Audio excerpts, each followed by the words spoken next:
বাংলা বলছি চ্যানেলটি সাবস্ক্রাইব করুন এবং সমস্ত অনুষ্ঠানের আপডেট পেতে বেল আইকনটি অন করুন।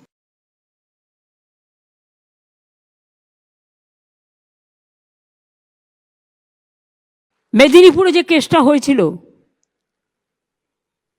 নিশ্চয়ই নেগলিজেন্স ছিল, সেটা তদন্ত হচ্ছে। তদন্ত রিপোর্ট হাতে নেওয়া পর্যন্ত আমি কিছু বলবো না। জুনিয়র ডাক্তারদের কয়েকজনকে সাসপেন্ড করা হয়েছিল এবং তাদেরও পুলিশ রিপোর্ট নিয়েছে। হয়তো তাদের মধ্যে এটা ঠিক, তারা এখনও পাকাপোক্ত হয়নি, তাদের উপর ছেড়ে দিয়ে যাওয়াটাও ঠিক হয়নি। একতরফাভাবে তারাও সাসপেন্ড হয়েছিলেন, কিন্তু জুনিয়র ডাক্তাররাও একদিন সিনিয়র হবে। তাদের ভবিষ্যতের দিকে তাকিয়ে আমি জুনিয়র ডাক্তারদের সাসপেনশনটা উইথড্র করে নিচ্ছি। আমরা আগেও জুনিয়র এবং সিনিয়র রেসিডেন্ট যারা ছিল তাদের স্যালারি আমরা বাড়িয়েছিলাম, বাট আরও কিছু বাড়ানো দরকার। তাই আমরা সিদ্ধান্ত নিয়েছি সর্বস্তরের সিনিয়র রেসিডেন্টদের স্যালারি আমরা 15,000 টাকা করে বাড়িয়ে দেব। ফলে ডিপ্লোমাধারী সিনিয়র রেসিডেন্টদের স্যালারি বর্তমান 65,000 থেকে বেড়ে হবে 80,000। পোস্ট গ্র্যাজুয়েট সিনিয়র রেসিডেন্টদের স্যালারি বর্তমানে 70,000 থেকে বেড়ে হবে 85,000। আর পোস্ট ডক্টরেট সিনিয়র রেসিডেন্টদের স্যালারি বর্তমানে 75,000 থেকে বেড়ে হবে 1 লাখ। নমস্কার, বাংলা বলছি চ্যানেলে আপনাদের স্বাগত। আজ মুখ্যমন্ত্রী মমতা বন্দ্যোপাধ্যায় আরজিকরের পরবর্তী আবহে চিকিৎসকদের সঙ্গে মেগা বৈঠক করেছেন এবং আলিপুরের ধনধান্য অডিটোরিয়ামে সে বৈঠক পুরোটাই সংবাদ মাধ্যমে লাইভ হয়েছে, আমরা দেখেছি। বহু কথা বলেছেন, তার থেকে কয়েকটি বিষয় তুলেই আজকে আলোচনা করব। এবং এই আলোচনার মূল বিষয় যে আরজিকরের পরে সরকার এবং চিকিৎসকদের মধ্যে যে একটা দূরত্ব তৈরি হয়েছিল, সেই দূরত্ব মেটাতে কি আজকের এই ধনধান্য অডিটোরিয়ামে সেই সভা ডেকেছিলেন এবং সেখানে তিনি ডাক্তারদের প্রতি কতটা সহানুভূতিশীল, নানা বিষয় নিয়ে তিনি সেগুলো বলেছেন। আজকে আমরা এই বিষয়গুলো নিয়ে আলোচনা করব। আমি বিপ্লব, আমার সঙ্গে রয়েছেন সাংবাদিক অরূপ কালী। অরূপদা, স্বাগত জানাচ্ছি। অরূপদা, আজকে মুখ্যমন্ত্রীর বক্তব্যের কয়েকটা অংশ, অনেকগুলো বিষয় তিনি বলেছেন, প্রায় পয়েন্ট যদি করি প্রায় দেখা যায় যে 25টা বিষয় তিনি বলেছেন আর কি। তো সেখানে প্রথমে বলেছিলেন যে আরজিকরের নির্যাতিতা পরিবারকে তিনি সমবেদনা জানিয়ে বলেছেন যে অপরাজিতা বিল আনা হয়েছে, সেটা এখনো পাস হয়নি এবং ভবিষ্যতে যাতে এরকম ধরনের ঘটনা না ঘটে তিনি সেটা দেখবেন। চিকিৎসকদের কোনো রাজনৈতিক রং নেই, চিকিৎসা মানে সেবা। চিকিৎসক ও তাদের পরিবারকে তিনি কুর্নিশ জানিয়েছেন। সেই সঙ্গে তিনি বাম আমলে যে চিকিৎসার অবহেলা ছিল সেটাকেই তিনি তুলে ধরেছেন এবং তিনি বলছেন ফেক ভিডিও, ফেক মেডিসিন বেরিয়েছে, এটা একটা ভালো কাজকে খারাপ করতে 1 সেকেন্ড লাগে না। অপপ্রচার এত তাড়াতাড়ি হয়, আগে সোশ্যাল নেটওয়ার্ক ছিল না, কাজে সেটা সামলানো এখন একটা বড় বিষয়। আরেকটি বিষয় মুখ্যমন্ত্রী খুব ভালো কথা বলেছেন যে আগে দর্শনদারি পরে গুণ বিচারি, অর্থাৎ রাজ্যের স্বাস্থ্য ব্যবস্থা নিয়ে প্রশ্ন ওঠায় যে বড় বড় বিল্ডিং হয়েছে, নীল সাদা রং হয়েছে, তাই তিনি বলছেন কি এই কথা যে আগে দর্শনদারি পরে গুণ বিচার করা হয়। আমরা হাসপাতালগুলিকে রং করেছি, প্রবেশ পথ বড় করা হয়েছে। তারপরে তিনি তো আরো নানা বিষয় বলেছেন। একদম আমি শেষ দিকে চলে আসছি, যেখানে ডাক্তারদের তিনি বলছেন যে আপনারা সত্যি খুব ভালো কাজ করেন, হার্ট অপারেশন যে যতই বিদেশ দেখাক, আমি মনে করি বাংলার যা জ্ঞান, মেধা, প্রতিভা, পরিকাঠামো আছে কারণ নেই। সেই সঙ্গে তিনি ডাক্তারদের নানান বিষয়ে তিনি বলেছেন যে আমরা সব দাবি মেনে নিতে না পারলেও সিম্প্যাথি রয়েছে আমার।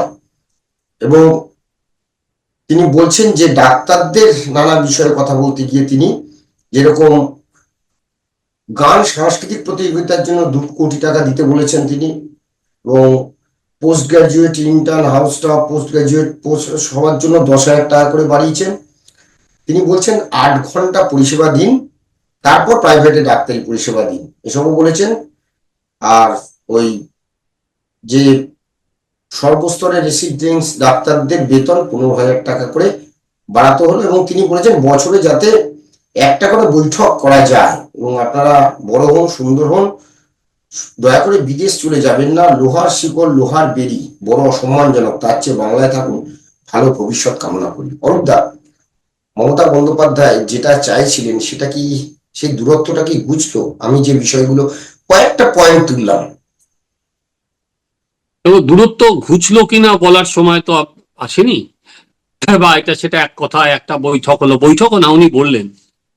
এখানে তো এরকম নয় যে ডাক্তারেরা প্রশ্ন করার সুযোগ পেয়েছেন, উনি ওনার মতো বক্তব্য রেখেছেন, ফলে উনি বলা যেতে পারে দূরত্ব মেটানোর চেষ্টা করেছেন বা দূরত্ব কমানোর চেষ্টা করেছেন। তাই জন্য উনি বলেছেন যে আপনাদের সঙ্গে আমাদের যাতে কমিউনিকেশন গ্যাপ না হয়ে যায়, প্রতি বছর এরকম একটা বৈঠক হওয়া দরকার।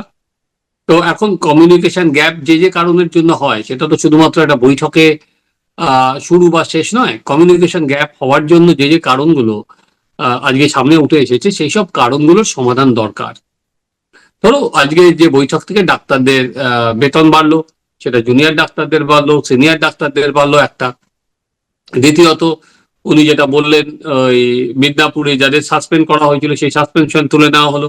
হ্যাঁ, ডাক্তারদের বলা হলো আগে 20 কিলোমিটার ছিল, এখন বরঞ্চ বাড়িয়ে দেওয়া হলো, তারা বাইরে গিয়ে প্রাইভেট প্র্যাকটিস করতে পারবে, সেটা বৃত্তটা বাড়িয়ে 30 কিলোমিটার করে দেওয়া হলো। বছর 8 ঘন্টা কাজ করুন, সরকারি পরিষেবা দিন, তারপর প্রাইভেট ডাক্তারি পরিষেবা দিন। না, তার মধ্যেও হুম তার মধ্যেও বলেছে যদি তার মধ্যেও কেউ থাকে তাকে হসপিটালেও ডেকে নিতে পারে। হুম হুম আর কি তার বলছে মধ্যেও যে যদি হ্যাঁ, অপারেশন করার জন্য মরণাপন্ন রোগীকে দেখতে হলে সরকারি হাসপাতালে ডেকে পাঠান, পরিকাঠামো রয়েছে সরকারি হাসপাতালে। সেটাই বললাম, কেউ যদি প্রাইভেটে না জায়গায় এখানে এসে ডেকে নিতে পারেন। ফলে যেটা হচ্ছে উনি খুশি করার চেষ্টা করেছেন। দেখো, আমরা ছোটবেলা থেকে একটা গল্প জানি, সেটা হচ্ছে স্টিক অ্যান্ড ক্যারোট। কোনো সময় তোমাকে হুইপ করতে হয়, কোনো সময় গাজর ঝোলাতে হয়। আজকে ছিল হচ্ছে গাজর ঝোলানোর পালা। আজকে তুমি যদি দেখো, আর ওদিকে স্টিক মারা হচ্ছে কারে, সেখানে হচ্ছে জুনিয়র ডাক্তারদের। তাদের নানা রকম কেস দেওয়া হচ্ছে, তাদের থানায় ডাকা হচ্ছে, নানা ইস্যুতে। অলরেডি একাধিক জুনিয়র ডাক্তারকে থানায় ডাকা হয়েছে, তাদের বিভিন্ন বিষয় নিয়ে পুলিশ তদন্ত করছে একটার পর একটা। তাদের কাছে হচ্ছে স্টিক, আর এখানে তাদের গাজর ঝোলানো হলো কাদের, যে অন্য ডাক্তারদের কাছে।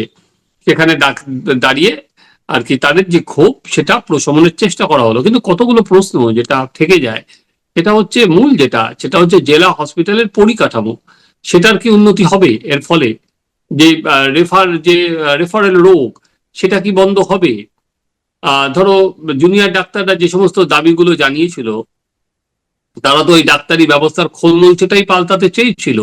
যেমন এই যে কোথায় কত আসন আছে আজ পর্যন্ত আমরা জানতে পারলাম না, যে সব হসপিটালে একটা করে বোর্ড থাকবে, কোথায় কতগুলো আসন ফাঁকা আছে, কোথায় গেলে চিকিৎসা হবে সেটা থাকবে, সিকিউরিটির বিষয় আছে।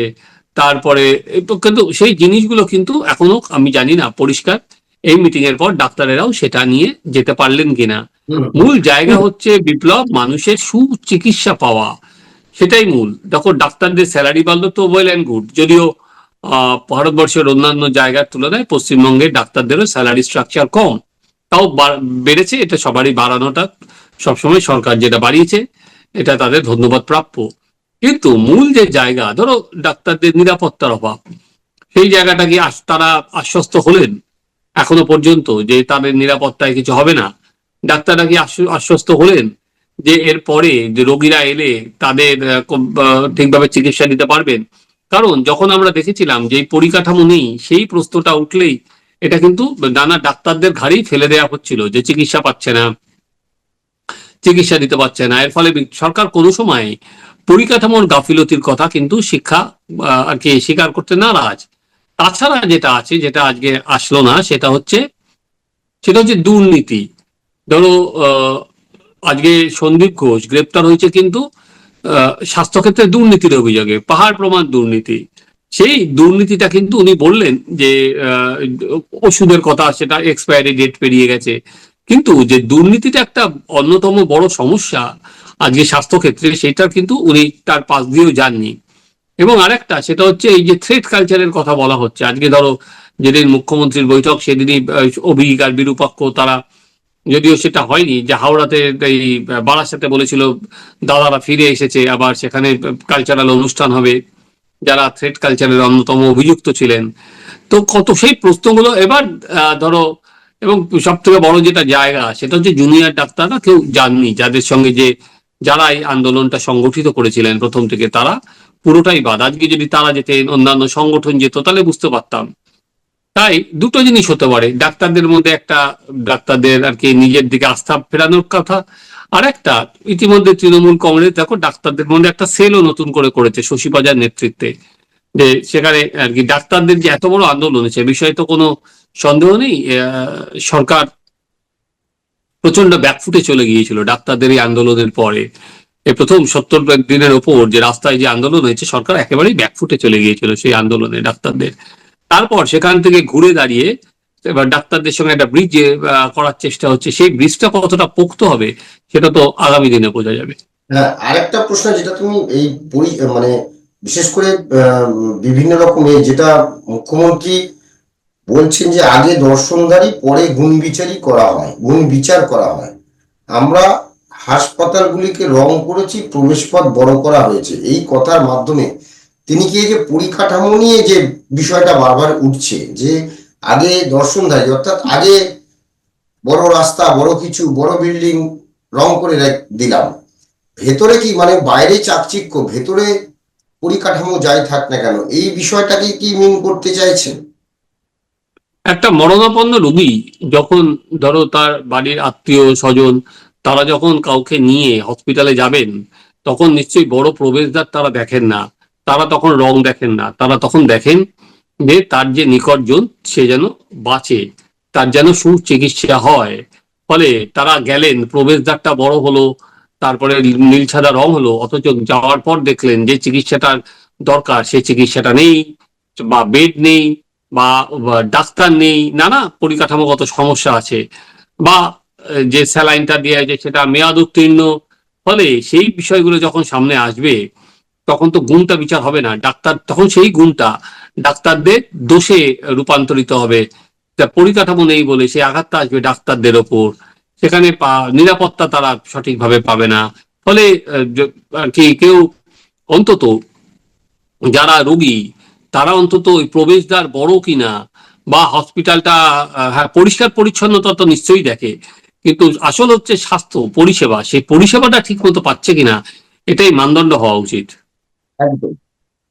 এখন দেখার যে আরজি কর পরবর্তী মানে চিকিৎসকদের সঙ্গে, বিশেষ করে যারা সিনিয়র চিকিৎসক যারা, তাদের সঙ্গে সারা রাজ্যের যে চিকিৎসক রয়েছেন তাদের সঙ্গে যে সরকারের একটা দূরত্ব তৈরি হয়েছিল, সেই দূরত্ব তৈরির একটা চেষ্টা তো এতদিন বাদে করা গেল। সেই চেষ্টা সত্যি কতটা ফলপ্রসূ হবে নজর সেদিকেই, কারণ 2026-এর নির্বাচনের দিকে তাকিয়ে চেষ্টা করা হচ্ছে যাতে এই বিষয়গুলো, ছোট ছোট বিষয় কিন্তু এটা বৃহৎ আকার নিতে পারে। এবং এই যে চিকিৎসক তারা কিন্তু সাধারণ মানুষের সঙ্গে একদম রিলেটেড, তো সেই জায়গাটা থেকে সরকারের পরিষেবার যে বিষয়টা, পরিষেবার যে ঘাটতি, পরিকাঠামো নিয়ে যে সমস্ত অভিযোগগুলো রয়েছে, সেটা কি কোথাও প্রলোভ দিলেন সেটা ভবিষ্যতে বলবে। এখন দেখার যে আগামী দিনে এই সম্পর্কটা আরো সত্যি সত্যি সুদৃঢ় হয় কিনা সরকার এবং চিকিৎসকদের মধ্যে। ধন্যবাদ আপনাদের, সবাই ভালো থাকবেন, নমস্কার।